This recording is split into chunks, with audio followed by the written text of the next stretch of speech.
Hi students, Calicut യൂണിവേഴ്സിറ്റിയുടെ BA ഹിസ്റ്ററിയുടെ 3rd സെമസ്റ്ററിൻ്റെ ഒരു പേപ്പറാണ് modern Indian history 1857 to present എന്നുള്ളത്. അതിൻ്റെ ഫസ്റ്റ് മൊഡ്യൂളാണ് നമ്മൾ നോക്കുന്നത്. ഇനി സിവിൽ ഡിസൊബീഡിയൻസ് മൂവ്മെൻറ്റ്, സാൾ സത്യാഗ്രഹം എന്ന് നോക്കാം. നിസ്സഹകരണ പ്രസ്ഥാനം നിർത്തിവെച്ചോടുകൂടി ഗാന്ധിജി തങ്ങളുടെ സമയം നിസ്സഹകരണ പ്രസ്ഥാനത്തിലേക്ക് ചെലവഴിക്കാൻ കോൺഗ്രസ് പ്രവർത്തകരോട് ആവശ്യപ്പെടുന്നുണ്ട്. ചർക്ക, ഖാദി എന്നിവ പ്രോത്സാഹിപ്പിക്കുക, ദേശീയ വിദ്യാലയങ്ങൾക്ക് പിന്തുണ നൽകുക, തൊട്ടുകൂടായ്മ ഇല്ലാതാക്കുക, ഹിന്ദു മുസ്ലിം ഐക്യം വളർത്തിയെടുക്കുക എന്നിവയ്ക്കായി നിർമ്മാണാത്മകമായിട്ടുള്ള പ്രവർത്തനങ്ങളിലൂടെ അദ്ദേഹം മുന്നോട്ട് വന്നു. 1927 സൈമൺ കമ്മീഷനെതിരെയുള്ള പ്രതിഷേധം ശക്തിപ്പെട്ടു. 1919 ഭരണപരിഷ്കാരങ്ങൾ, അവയുടെ പ്രവർത്തനം എങ്ങനെ 1919 ഭരണപരിഷ്കാരം, അവയുടെ പ്രവർത്തനങ്ങൾ, ഇവയൊക്കെ പരിശോധിക്കുന്നതിന് വേണ്ടിയിട്ട് ബ്രിട്ടീഷ് ഗവൺമെൻറ് നിയമിച്ച കമ്മീഷനായിരുന്നു സൈമൺ കമ്മീഷൻ. ഇന്ത്യയിൽ ഒരു ഉത്തരവാദിത്തപ്പെട്ട ഗവൺമെൻറ് ഉണ്ടാകുക എന്ന ലക്ഷ്യത്തോടു കൂടി ബ്രിട്ടീഷുകാർ നിയമിച്ച സൈമൺ കമ്മീഷനിൽ ഒരൊറ്റ ഇന്ത്യക്കാരുണ്ടായിരുന്നില്ല. 7 അംഗങ്ങളുണ്ടായിരുന്ന ഈ സൈമണിൻ്റെ നേതൃത്വത്തിലുള്ള കമ്മിറ്റിയിൽ ഒരൊറ്റ ഇന്ത്യക്കാരെയും ഉൾപ്പെടുത്താത്തത് ജനങ്ങൾക്കിടയിൽ വലിയ പ്രതിഷേധങ്ങൾ സൃഷ്ടിക്കുന്നുണ്ട്. 1927 മദ്രാസിൽ വെച്ച് നടന്ന കോൺഗ്രസ് സമ്മേളനത്തിൽ സൈമൺ കമ്മീഷനെ ബഹിഷ്കരിക്കാൻ വേണ്ടി തീരുമാനിച്ചു. 1928 ഫെബ്രുവരി 3 സൈമൺ കമ്മീഷന് അന്നേ ദിവസം ഒരു അഖിലേന്ത്യാ ഹർത്താലിന് ആഹ്വാനം ചെയ്തു. സൈമൺ കമ്മീഷൻ ബോംബെയിലെത്തിയോടുകൂടി സൈമൺ ഗോ ബാക്ക് എന്ന മുദ്രാവാക്യവുമായിട്ട് ഇന്ത്യക്കാരെ അവരെ വരവേച്ചു.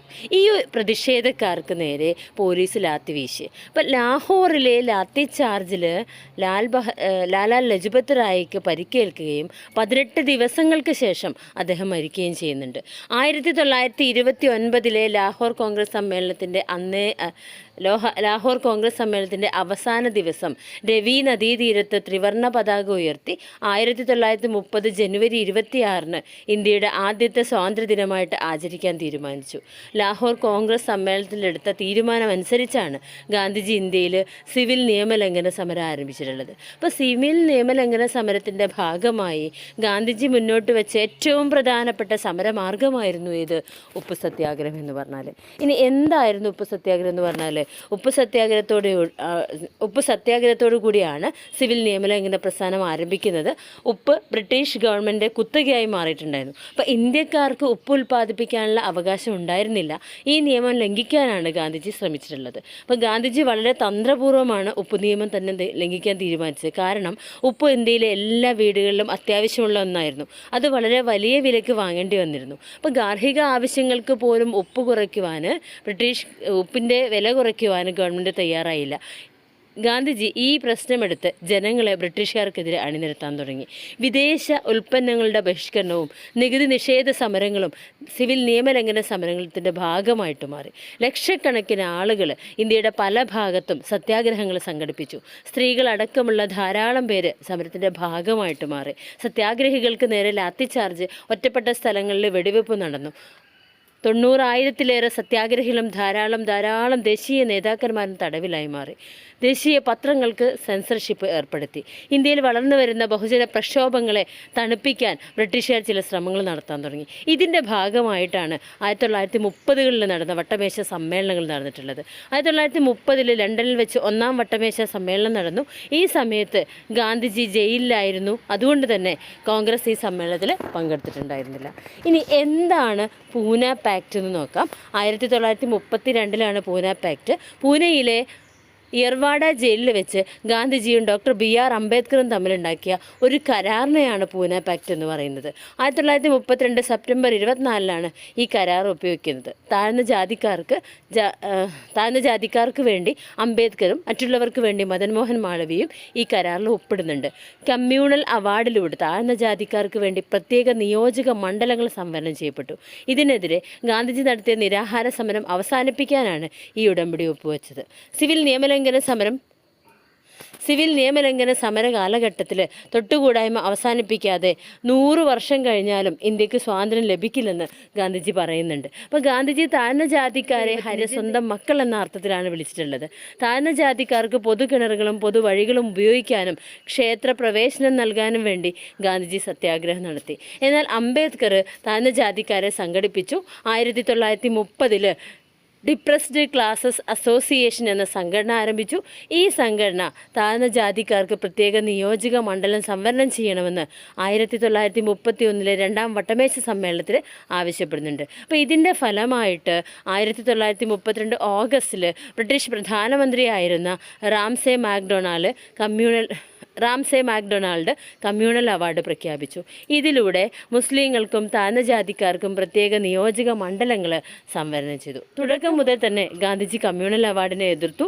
ഇത് ഇന്ത്യൻ സമൂഹത്തിൽ ഭിന്നത ഉണ്ടാക്കുമെന്ന് ഗാന്ധിജി വാദിക്കുന്നുണ്ട്. ഇനി എന്താണ് ക്വിറ്റ് ഇന്ത്യ മൂവ്മെൻറ്റ് ഇനി എന്താണ് ക്വിറ്റ് ഇന്ത്യ മൂവ്മെൻ്റ് എന്ന് നോക്കാം. ഗാന്ധിജി ബ്രിട്ടീഷ് ഗവൺമെൻറ്റിനെതിരെ നടത്തിയ അവസാനത്തെ ബഹുജന പ്രക്ഷോഭമായിരുന്നു ക്വിറ്റ് ഇന്ത്യ സമരം. 1935 ബ്രിട്ടീഷുകാർ കൊണ്ടുവന്ന ഗവൺമെൻറ് ഓഫ് ഇന്ത്യ ആക്റ്റുമായി ബന്ധപ്പെട്ട ബ്രിട്ടീഷ് ഗവൺമെൻറ് സമീപനത്തിനെതിരെ ഗാന്ധിജി തുടങ്ങിയ സമരമായിരുന്നു ക്വിറ്റ് ഇന്ത്യ സമരം. 1935 ഗവൺമെൻറ് ഓഫ് ഇന്ത്യ ആക്ട് പ്രകാരം 2 അധികാരങ്ങളുള്ള ഒരു ഉത്തരവാദിത്ത ഗവൺമെൻറ്റിനെയാണ് ബ്രിട്ടീഷുകാർ വാഗ്ദാനം ചെയ്യുന്നത്. കോൺഗ്രസ് ഈ നിയമത്തെ ശക്തമായിട്ട് എതിർത്തെങ്കിലും നിയമനിർമ്മാണ സഭയിലേക്ക് നടന്ന ഇലക്ഷനിൽ മത്സരിക്കുകയും കോൺഗ്രസ് വിജയിക്കുകയും ചെയ്തു. യുദ്ധത്തിന് ശേഷം ഇന്ത്യക്ക് സ്വാതന്ത്ര്യം നൽകണമെന്ന ആവശ്യം ഉന്നയിച്ചുകൊണ്ട് ഗാന്ധിജിയുടെ നിർദ്ദേശമനുസരിച്ച് ധാരാളം വ്യക്തിഗത സത്യാഗ്രഹങ്ങൾ നടന്നു.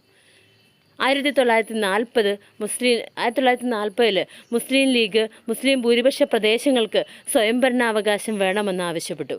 യുദ്ധത്തിൽ ഇന്ത്യക്കാരുടെ പിന്തുണ ഉറപ്പുവരുത്താൻ വേണ്ടി ബ്രിട്ടീഷ് ഗവൺമെൻറ് സ്റ്റാഫോർഡ് ക്രിപ്സിനെ 1942 ഇന്ത്യയിലേക്ക് അയച്ചു. ഇന്ത്യയിലെ നേതാക്കന്മാരും ക്രിപ്സും തമ്മിൽ ചർച്ചകൾ പരാജയപ്പെട്ടു.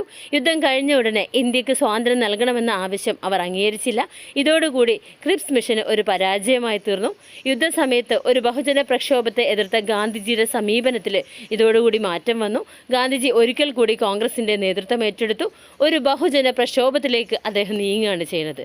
ആ സമരമായിരുന്നു ക്വിറ്റ് ഇന്ത്യ സമരം എന്ന പേരിൽ അറിയപ്പെട്ടത്. ജനങ്ങൾ പോലീസ് സ്റ്റേഷനുകൾ ആക്രമിച്ച് പോസ്റ്റ് ഓഫീസുകൾ തകർത്തു, റെയിൽവേ സ്റ്റേഷനുകളും പാളങ്ങളും തകർത്തു, ഗവൺമെൻറ് ഓഫീസുകൾക്ക് നേരെ ആക്രമണങ്ങൾ അഴിച്ചുവിട്ടു. ബംഗാൾ, ബോംബെ പോലുള്ള ചില പ്രദേശങ്ങളിൽ സമരക്കാർ സമാന്തര ഗവൺമെൻറ്റുകൾ രൂപീകരിച്ചു. കോൺഗ്രസ് സോഷ്യലിസ്റ്റ് പാർട്ടിയുടെ നേതാക്കന്മാർ വലിയ രീതിയിൽ ക്വിറ്റ് ഇന്ത്യ സമരത്തിൽ പങ്കാളികളായി. ഗവൺമെൻറ് ശക്തമായ രീതിയിൽ സമരം അടിച്ചമർത്താൻ ശ്രമിച്ചു. ബോംബ്, മെഷീൻ ഗൺ അടക്കമുള്ള ആയുധങ്ങൾ സമരത്തെ നേരിടാൻ അവർ ഉപയോഗിച്ചു. സമരം വളരെ കുറച്ചു കാലം മാത്രമേ നിലനിന്നിട്ടുണ്ടായിരുന്നുള്ളൂ. ഗാന്ധിജിയും കോൺഗ്രസിൻ്റെ മറ്റ് നേതാക്കന്മാരും 2 വർഷത്തോളം ജയിലിൽ കഴിഞ്ഞു. 1944 ആയപ്പോഴത്തേക്കും ആരോഗ്യസ്ഥിതി മോശമായതുകൊണ്ട് ഗാന്ധിജിയെ ജയിലിൽ നിന്നും മോചിപ്പിച്ചു. 1944 ഇന്ത്യയിൽ സമാധാനം പ്രഖ്യാപിക്കപ്പെട്ടു എന്ന് പറയുന്നുണ്ട്. ഇനി എന്താണ് anti caste struggle? Temple entry programme 1922 നിസ്സഹകരണ പ്രസ്ഥാനം നിർത്തിവെച്ചതിന് ശേഷം ഗാന്ധിജി നിർമ്മാണ പ്രവർത്തനങ്ങൾക്ക് സമയം ചെലവഴിച്ചു. ജാതി, തൊട്ടുകൂടായ്മ എന്നിവയ്ക്കെതിരെയുള്ള പ്രസ്ഥാനം ഗാന്ധിജിയുടെ നിർമ്മാണ പ്രവർത്തനങ്ങളുടെ പ്രധാനപ്പെട്ട ഭാഗമായിരുന്നു. വൈക്കം സത്യാഗ്രഹം 1924 വൈക്കം സത്യാഗ്രഹം. തെക്കൻ കേരളത്തിലെ ഒരു വൈക്കം സത്യാഗ്രഹമായിരുന്നു ഇതിൽ ഏറ്റവും പ്രധാനപ്പെട്ട ജാതി വിരുദ്ധ പ്രസ്ഥാനം എന്ന് പറഞ്ഞാൽ ശ്രീനാരായണ ഗുരുവിനെ പോലുള്ള സാമൂഹിക പരിഷ്കർത്താക്കളുടെ പ്രവർത്തനങ്ങൾ കേരളത്തിലെ ജാതി വിരുദ്ധ പ്രവർത്തനങ്ങൾക്ക് വളർന്നു വരുവാനുള്ള സാഹചര്യങ്ങൾ ഒരുക്കി.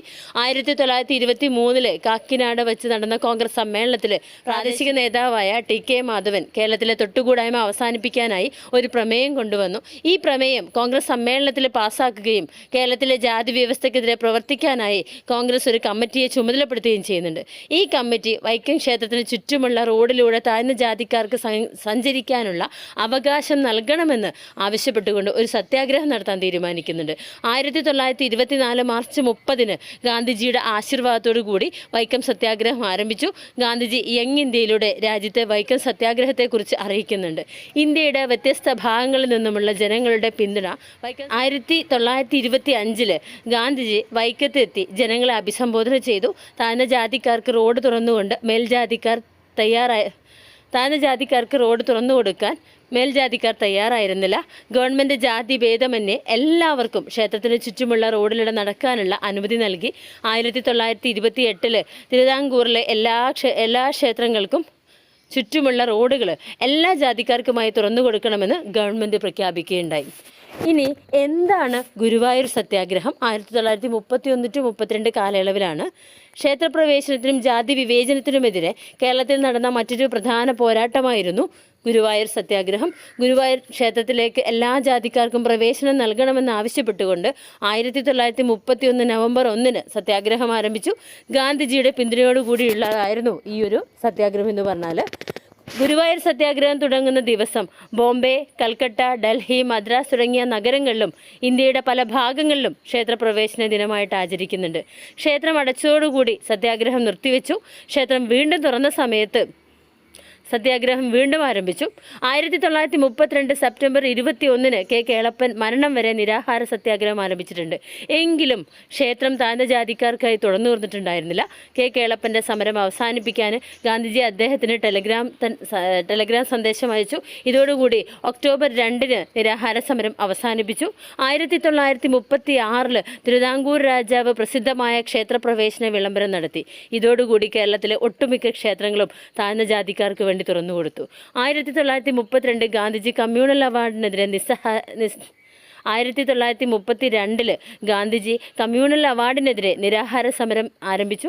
താഴ്ന്ന ജാതിക്കാർക്ക് പ്രത്യേക നിയോജക മണ്ഡലങ്ങൾ അനുവദിക്കുന്നത് ഇന്ത്യൻ സമൂഹത്തെ വിഭജിക്കാനുള്ള ശ്രമത്തിൻ്റെ ഭാഗമാണെന്ന് അദ്ദേഹം പറഞ്ഞു. താഴ്ന്ന ജാതിക്കാരുടെ ക്ഷേത്രപ്രവേശനത്തിനും പൊതുവഴികൾ, കിണർ എന്നിവ ഉപയോഗിക്കാൻ അനുവാദം നൽകുന്നതിനും വേണ്ടി ഗാന്ധിജിയുടെ പ്രവർത്തനത്തിൽ നിന്നും പ്രചോദനം ഉൾക്കൊണ്ടുകൊണ്ട് ബോംബെയിൽ ഹരിജൻ സേവക് സംഘ് എന്ന സംഘടന രൂപീകരിച്ചു.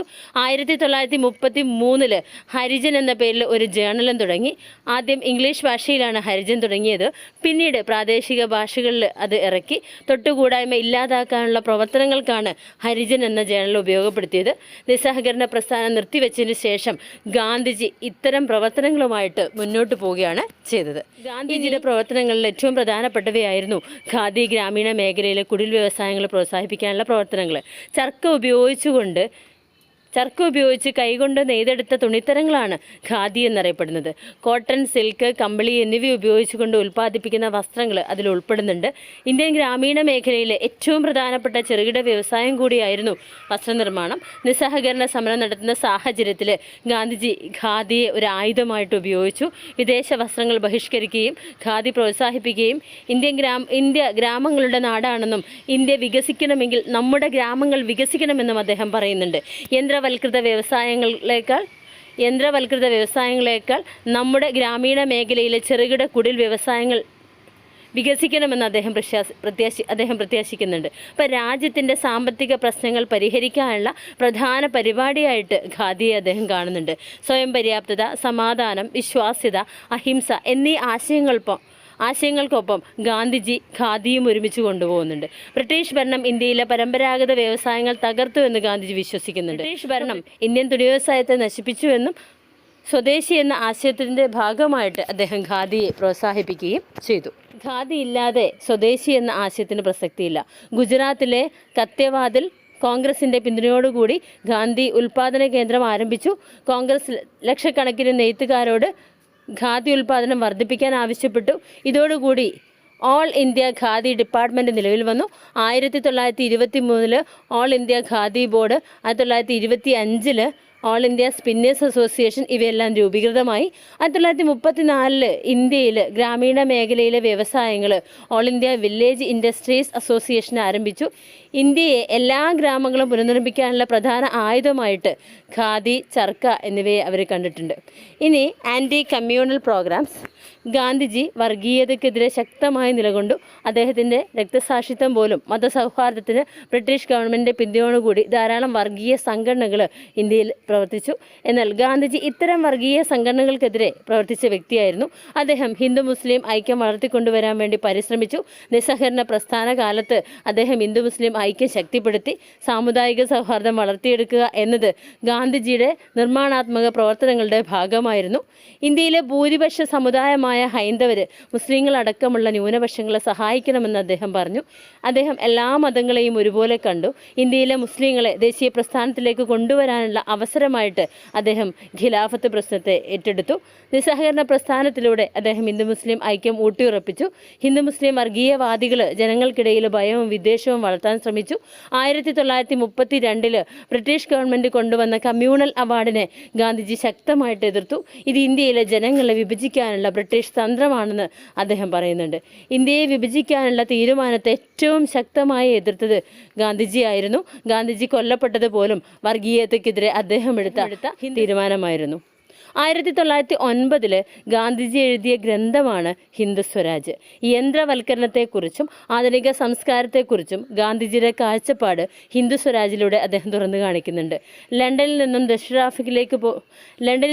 ദക്ഷിണാഫ്രിക്കയിലേക്ക് പോകുന്ന യാത്രയിലാണ് അദ്ദേഹം ഗുജറാത്തി ഭാഷയിൽ ഈ ഒരു ഗ്രന്ഥം എഴുതുന്നത്. പിന്നീട് ഇംഗ്ലീഷിലേക്ക് വിവർത്തനം ചെയ്യപ്പെട്ടു.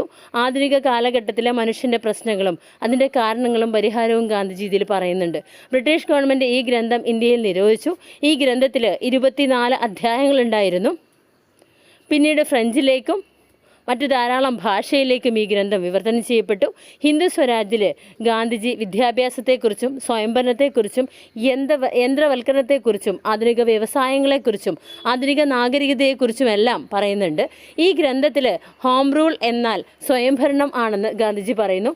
സമാധാനപരമായ ചെറുത്തുനിൽപ്പിലൂടെ ഇന്ത്യക്ക് സ്വാതന്ത്ര്യം നേടാൻ കഴിയുമെന്ന് അദ്ദേഹം വിശ്വസിക്കുന്നുണ്ട്. അദ്ദേഹം അഹിംസയെ പ്രോത്സാഹിപ്പിച്ചു. ഹിന്ദു സ്വരാജിൽ ഗാന്ധിജി ഇംഗ്ലീഷ് വിദ്യാഭ്യാസത്തെ ശക്തമായിട്ട് എതിർക്കുന്നുണ്ട്. സ്വഭാവ രൂപീകരണത്തിലും പ്രായോഗിക വിദ്യാഭ്യാസത്തിനും അദ്ദേഹം ഊന്നൽ നൽകുന്നുണ്ട്. ബ്രിട്ടീഷുകാരുമായുള്ള വ്യാപാരത്തെയും ഇടപെടലുകളെയും അദ്ദേഹം എതിർക്കുന്നുണ്ട്. പാശ്ചാത്യ സംസ്കാരത്തെ അദ്ദേഹം ശക്തമായ രീതിയിൽ എതിർക്കുന്നുണ്ട്. ഇന്ത്യക്കാർ പാശ്ചാത്യ സംസ്കാരം സ്വീകരിക്കരുതെന്ന് അദ്ദേഹം പറയുന്നുണ്ട്. പാശ്ചാത്യ സംസ്കാരം ഇന്ത്യക്ക് അനാരോഗ്യകരവും സ്വയം നശിപ്പിക്കുന്നതുമാണെന്ന് അദ്ദേഹം പറയുന്നുണ്ട്. യന്ത്രവൽക്കൃത ആധുനിക വ്യവസായത്തെ അദ്ദേഹം എതിർക്കുന്നുണ്ട്. എന്നാൽ ഗ്രാമീണ മേഖലയിലെ ചെറുകിട വ്യവസായങ്ങൾക്ക് അദ്ദേഹം ഊന്നൽ നൽകുന്നുണ്ട്. അടിസ്ഥാന വിദ്യാഭ്യാസത്തിന് ഊന്നൽ നൽകുന്നതോടൊപ്പം തന്നെ ഇംഗ്ലീഷ് വിദ്യാഭ്യാസത്തെ എതിർത്തു. ഇന്ത്യൻ ഭാഷകൾ വളരണമെന്ന് അദ്ദേഹം പ്രത്യാശിക്കുന്നുണ്ട്. ഇനി ക്രിട്ടിക് ഓഫ് ഗാന്ധിജിക്കെതിരെയുള്ള ക്രിറ്റിസിസം. ഗാന്ധിജി ഇന്ത്യൻ ദേശീയ പ്രസ്ഥാനത്തിൻ്റെ നേതൃത്വം ഏറ്റെടുത്തോടുകൂടി നമ്മുടെ ദേശീയ പ്രസ്ഥാനത്തിന് ഒരു ബഹുജന സ്വഭാവം കൈവരുന്നുണ്ട്. സ്ത്രീകളും കർഷകരും തൊഴിലാളികളും ദേശീയ പ്രസ്ഥാനത്തിലേക്ക് വന്നു. ഗാന്ധിജി അഹിംസയിലൂന്നിയ വളരെ സമാധാനപരമായ സമര രീതിയായിരുന്നു കൊണ്ടുവന്നിരുന്നത്. വിപ്ലവകാരികളായ നേതാക്കന്മാർ ഗാന്ധിജിയുടെ സമര രീതിയെ വിമർശിച്ചു. നിസ്സഹകരണ പ്രസ്ഥാനം വളരെ പെട്ടെന്ന് നിർത്തിവെച്ചതിനെ ശക്തമായ രീതിയിൽ സുഭാഷ് ചന്ദ്രബോസിനെ പോലുള്ള നേതാക്കന്മാർ വിമർശിച്ചു. ഗാന്ധിജിയുമായിട്ട് അഭിപ്രായ വ്യത്യാസമുണ്ടായിരുന്ന നേതാക്കന്മാരായിരുന്നു ടാഗോർ, അംബേദ്കർ, സുഭാഷ് ചന്ദ്രബോസ്, ജവഹർലാൽ നെഹ്റു എന്നിവർ. ഇനി നമുക്ക് ടാഗോറിനെ കുറിച്ചാണ് നോക്കാനുള്ളത്. നമുക്ക് നെക്സ്റ്റ് വീഡിയോയിൽ നോക്കാം. Okay, thank you.